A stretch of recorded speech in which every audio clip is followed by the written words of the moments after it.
வாங்க புதினா சாதம் எப்படி செய்யறதுன்னு வீடியோக்குள்ள போய் பார்க்கலாம் வாங்க. புதினா ரைஸ்க்கு ஒரு பிடி புதினா எடுத்துருக்கேன், ஒரு லெமன் சைஸு புளி, 4 பூண்டு, கொஞ்சமாக இஞ்சி, ஒரு 5 பச்சை மிளகாய். இதை வச்சு புதினா ரைஸ் எப்படி செய்யறதுன்னு வீடியோக்குள்ள போய் பார்க்கலாம் வாங்க. டீ காமிச்சிட்டு அதுக்கு எண்ணெய் ஊற்றிப்போம். இஞ்சி, 5 பச்சை மிளகாய், புதினா ஒரு புளி சேர்த்துக்குவோம். புளியை சேர்த்துக்குவோம். ஒரு நெல்லிக்காய் சைஸ் புளி.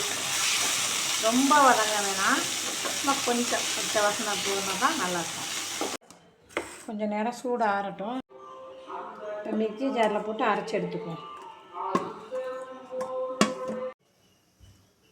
கொஞ்சமாக நல்லெண்ணெய் ஊற்றிக்குவோம். சாதம் கொஞ்சம் கடுகு சேர்த்துக்குவோம்.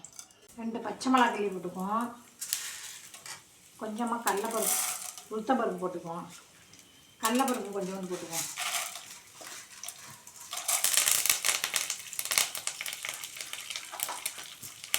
ஒரு 10 முந்திரி பருப்பு போட்டுக்குவோம். கருவேப்பிலை கொஞ்சம் போட்டுக்குவோம். அருமையான வாசமாக இருக்குதுங்களா, புரிஞ்சிச்சு. அரைச்சி வச்சுட்டு புதினா சேர்த்துக்குவோம். கொஞ்சமாக மஞ்சத்தூள், உப்பு சேர்த்துக்குவோம் 2 ஸ்பூன். சாதத்துக்கு 1 கப்பு சாதத்துக்கான நம்ம இதான் போய் சேர்த்துருக்கோம். சூப்பரான பாருங்கள் புதினா சாதம் ரெடி ஆகிட்டு. பிள்ளைங்க புதினா சாப்பிடலன்னா நம்ம இது மாதிரி ஸ்கூலுக்கு செஞ்சு கொடுத்தோம், அருமையாக சாப்பிடுங்க. புதினா வாசத்தோட எனர்ஜியாகவும் இருக்கும் புதினா சாதம் இதை மாதிரி செஞ்சு பாருங்கள். செஞ்சு பார்த்துட்டு கமெண்ட்டில் சொல்லுங்கள். இந்த வீடியோ பிடிச்சிருந்தா லைக் பண்ணுங்கள், மறக்காமல் சப்ஸ்கிரைப்